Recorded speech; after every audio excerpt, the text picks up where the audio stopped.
Do you know the difference between stocking up your pantry and preparing for the future, or from becoming a hoarder? The truth may shock you. Let's look at 3 ways to prevent you from becoming a pantry hoarder. Hello everybody, this is Deb from Just Do Something Homestead. We're going to talk about a touchy subject, pantry hoarding. What most of you don't know is that I come from a long line of hoarders. In fact, every day I struggle to make sure I'm not filling my home with things that we simply don't need. Now, don't get me wrong, we own a farm, and honestly, that alone creates the need to have things on hand, especially if you live far from a store.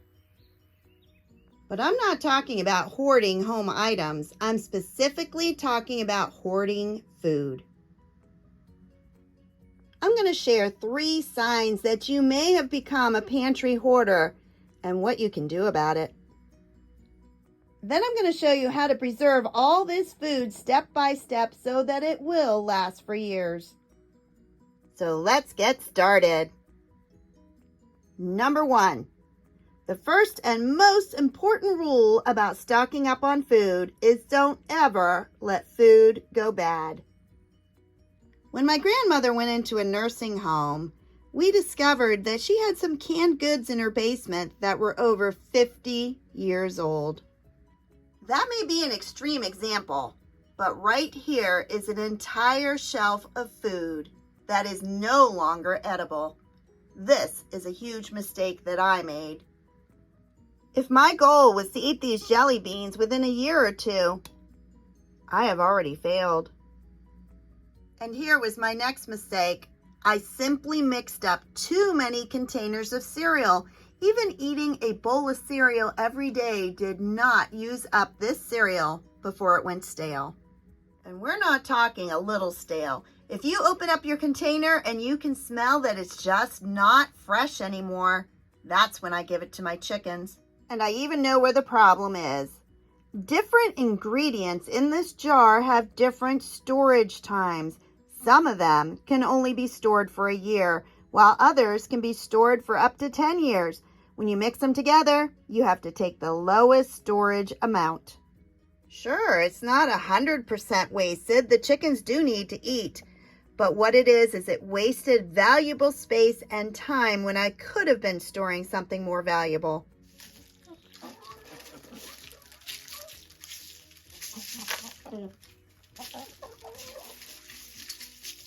Here's another item that went bad. The peanut butter went rancid. The caramel corn would have stored longer, but the chocolate dipped ones already went bad. Found out the hard way, chips do not vacuum seal very well. Neither do pretzels or crackers. All of these are wasted, or you could say they become chicken food. I know, it's a tad bit depressing, and it's really hard for me to even admit this to you. But let me tell you something. This is the encouragement you need to get these off your shelf. Don't leave them on the shelf for 50 years. Some things like the cereal, crackers, pretzels, I'm going to give those to my chickens. But other things like Oreos, jelly beans, and peanut butter cups are just going to have to be tossed. This leads us to number 2. Don't stock up on foods that you don't even eat. Now here is a prime example of one of those foods that I stocked up on. Whole milk, straight from the Dollar Tree. At that point, it was only $1 each. Woo! Each time I had milk, I definitely reached for the gallon that was inside my refrigerator instead of coming out here and getting milk that I was not sure really tasted that great. Waiting until something has expired has never improved the taste. I hoarded milk, and that was simply because other preppers said, hey, this is a good thing you should stock up on. Here's another food that we don't eat, and I fell into this trap. 2 reasons. 1, they were really cheap, but 2, I follow someone else that says, just pick up some extra cans every week. That's fine, except we weren't eating them. And if you're not going to eat them, you've wasted it. And these are another example of something that's been expired for 2 years. If we ate canned soup every week, that would be different because I could be rotating my stock and making sure that I was always eating the older cans. But we weren't, so I wasted money by hoarding cans of soup. Number 3, a deal is not a deal if you throw it away. Oh boy, do I ever love shopping at discount grocery stores. Let me show you some of these deals. Ooh, look at this deal. Potato shreds, $2.75, but here's the kicker. It doesn't expire until 2050. Well, that's a deal. How about some almond crackers? Ooh, these are also non-GMO, just 2 for $1. Who doesn't like Annie's Honey Graham crackers? $1.49. Organic cornflakes. $1.75. I know I just saw these in my grocery store for $7 a box. And one more, organic spaghetti for 75 cents. Deal. Maybe you're thinking that all of these items are expired. No, they're not. I love these outlet stores, and I am very, very specific in what I purchase. The reality is I used to shop there and get anything that was cheap. Purchasing inexpensive food that you don't eat does not save you money. In fact, what happens is you waste money. It sits up on your shelf and you keep saying to yourself, you know, I really should try that cereal, but it just never happens. These items that I showed you, we will in fact be eating. And I'm going to show you how you can store them for a much longer time. But here's some examples from the past where, ragu with sauce flavored with meat. What kind of meat? Look at that. They used to sell these for $1 a jar. That sounds great, except here we are 5 years later and all of them are expired because I don't use this kind of sauce. You may be a pantry hoarder if you buy things because a deal is a deal and then you throw it away. Phew! 10 minutes of all the things that I do wrong. Maybe I'm just human like you. At this point, you're probably saying, well, why do I even bother stocking up on food if I'm just going to throw it away and waste my money? Instead, I'm going to show you how to take back control. I've been doing a lot of thinking about the items that I have stored for long-term use. Somehow, my goal became to store more and use less, and that is the wrong attitude.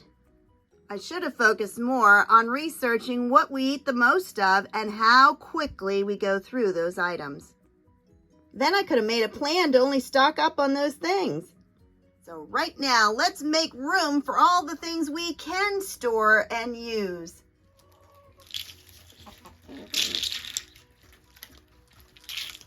Alrighty, look at all that space.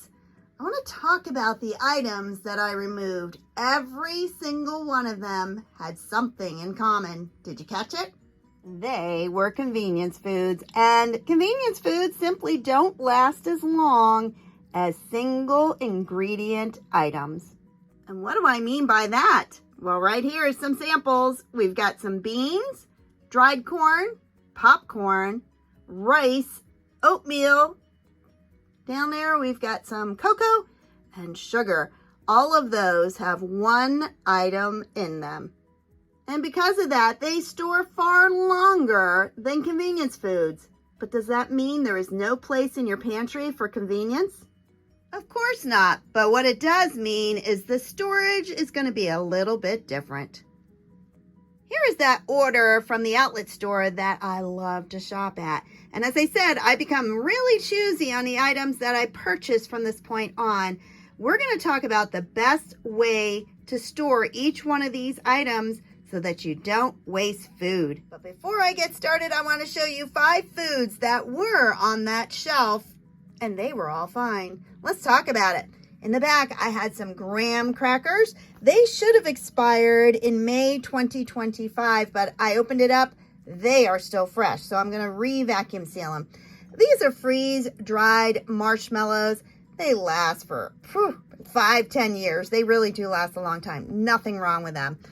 Surprisingly, these two mixed cereals that should have only gone until 2023 were still quite fresh. So I'm going to be eating those in the next week. But I will vacuum seal them just to make sure that they stay fresh from this point. And the last thing, I was surprised, I had some peppermint patties. So I'm going to reseal those 5 items and put them on a shelf. When you shop at outlet stores, often they are expired items. Sometimes they're dented. Sometimes it was a shipment that was damaged, but the items they put on the shelf are okay. So you need to look very carefully at what you're purchasing. I bought 5 cans of organic pumpkin pie mix. I'm going to make some pies out of these, and they are expired only by a couple months. So I am going to put them on the shelf and note to use them as soon as the weather cools down and I can bake some pies. This is not going to last for years and years. The next item is smoothie melts. They are made specifically for toddlers. They're organic, and it's just mango, banana, and passion fruit that has been freeze-dried. I'm going to be eating these. They are expired, but just 1 or 2 months. I'm not going to store them anything special. I'm just going to put them on a shelf and eat them. They were $1.50 for 10 packs. I'm going to put 1 pack right into my kitchen and the other on the use it quickly shelf. Next, they had a package of 6 trail mix that are organic. These have not expired. These expire in 1 month, so they're going to go into the kitchen and we're going to eat them right away. These expired in January, so these 6 items go straight to my kitchen to be used immediately. I reserved this top shelf for items that store for 20 or more years. And yes, there are a bunch. This Augustin Farms is a brand I've used before, but I have never seen it for $2.75. It was the only container. Since I store a lot of pasta and a lot of rice, we do use chicken broth, beef broth, different flavorings like this. This is one of the best places to buy them. It was $1. It's organic. It doesn't expire until March 2026. And so I'm going to put these just on the shelf the way they are. Since they were all chicken broth, I put them in order for the newest expiration date to the back for the one that expires in the future. When it comes to pasta, I found the easiest thing for spaghetti is to simply freeze it. And so what I do is I find those latch boxes in the shoe size. And look at that, spaghetti fits perfect. One more. And I just latch the lid on and then I freeze it. All the other pasta, I vacuum seal it in jars and date it for the exact expiration that they have. This is good until March 2027. And the other thing is I always look and it says ready in 11 minutes. So I write that on the lid. That is a half gallon of pasta for $2. And I'm just going to set it aside and vacuum seal everything at the same time. Next is cereal. All of these expired in March, but Jim has been eating one of these a week. I have 4 more boxes that are expired. I'm just going to put them on the shelf. If I was concerned with critters, I would definitely vacuum seal them, but I have not seen any signs to make me concerned. This box is actually smashed at the top, but doesn't expire until January of 2026. So I am going to vacuum seal this one. I cut off the title from the box just because I'm getting lazier in my old age, and I will set it over there to do them all at the same time. I have 10 items left that I need to vacuum seal. Some of those I just put into the jars, and the others were the jars I tested and found out there was nothing wrong with them. So I need to reseal them. And all I have left are boxes of crackers. These crackers were $1.49. They are expired from January. So all 3 of them are going in my kitchen to be used immediately. And lastly is boxes and boxes of organic crackers. Now all of these in this row were 4 for $1. Every box of these is expired or best by date is past. Some of them only by 3 months, others by about 8 months.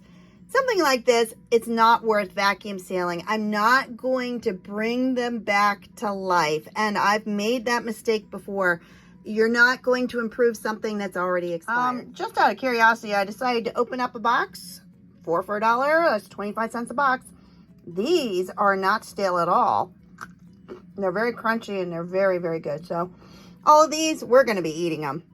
And the last thing I'm going to show you is how to vacuum seal these jars. Pay attention because it goes very quickly. I am using a used lid. You can see where I opened it before. With a clean hand, I wipe off the rim and I place on the flat. I add the attachment and push it on tight so it snaps. Now plug in the port. This is from my Food Saver 5200. Just like that. I've already turned it on and now I'm going to hit accessory.